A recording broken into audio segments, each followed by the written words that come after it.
माझ्या लक्षातच नाही राहिलं, मी गळा कट केलाय. हे बघा इथला 2.25 इंचाचा काढला होता, तो गळा कट करून घेतलाय मी. आणि आता इथे डाचा सांगते मी तुम्हाला. इकडे ये अलीकडे. ही डाच हिथून हितवर 2.5 इंच घेतले आणि हिथून हितवर ही डाच 2.5 इंचाची आणि हिथून हितवर 3.5 इंच घेतले आणि हिथून वरी 2.5 इंच घेतले आणि ही दोन्ही माप घ्यायचं आणि त्याच्या मध्यभागातली ही रेघ मारायची. तर ही रेघ आहे 4 इंचाची. 4 इंचाची आहे का ही? 4.5 इंचाची आहे ही. आणि ही मध्यभागात घ्यायची शोल्डरच्या. ही 3 इंचाची. मी लिहून दाखवते इथं.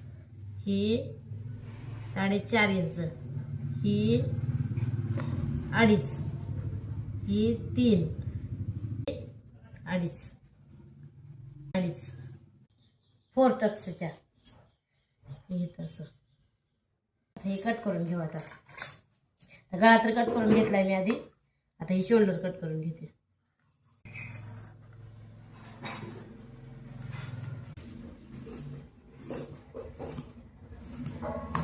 क्रॉसपट्टी कट करून घेते मी. काय ते सोडून द्यायचा, वरचा भाग फक्त धरायचा. इथं काय होतं एखाद्या वेळेस 4 पदर धरून कट करण्यात येते, त्याच्यामुळे हा वरचा भाग बाजूला काढायचा आणि हा खाली ठेवायचा आणि ह्याच्यावर क्रॉसपट्टी काढून घ्यायची. क्रॉसपट्टी कट झाले. आता ही शोल्डर कट करून घ्यायचं आणि दोन्ही बाजूला काढायचं. आणि आता हा 1/2 इंचाचा जो गळा आहे पुढचा, तर तो कट करून घ्यायचा. आता व्यवस्थित असा कपडा कट करायचा.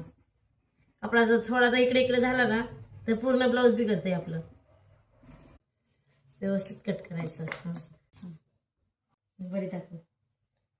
आता ही पाठीचा मध्य भाग आहे गळ्याचा पाठीचा. हा धरायचा असा मध्यभाग असा बरोबर आणि इथं असा लावायचा. खालून थोडंसं सोडायचं 1/2 इंच पट्टी लावण्यापुरतं आणि इथं कोण करून घ्यायचं बघा असं. आता पाठीचा क्रॉसपट्टी. आता ही क्रॉसपट्टी किती घेतली होती आपण? 3.5 इंच आणि 2.5 इंचाची क्रॉसपट्टी घेतली होती. तर शिवायला लागतं त्याच्यासाठी खाली 1/2 इंच एक्स्ट्रा घेतलेलं आहे मी. हे बघा हे 1/2 इंच खाली 1/2 इंच जास्त घेतलेली. आता इथून क्रॉसपट्टी कट करू. कपडा एवढा निघालाय. ह्याच्यात पाठीची पट्टी होते. तर तुम्हाला ब्लाउज, आता ब्लाउज ओपन करून दाखवते. हा बॅक साईडचा गळा पाठीचा. थोडासा आकार जर वाटत असला तर थोडा असं कट करू शकता तुम्ही. थोडंसं ही झालंय. तर चला, हा ब्लाऊज होता आपला 4 टक्स ब्लाऊज होता. पुढच्या व्हिडिओमध्ये नंतर भेटू आपण. आता बाय.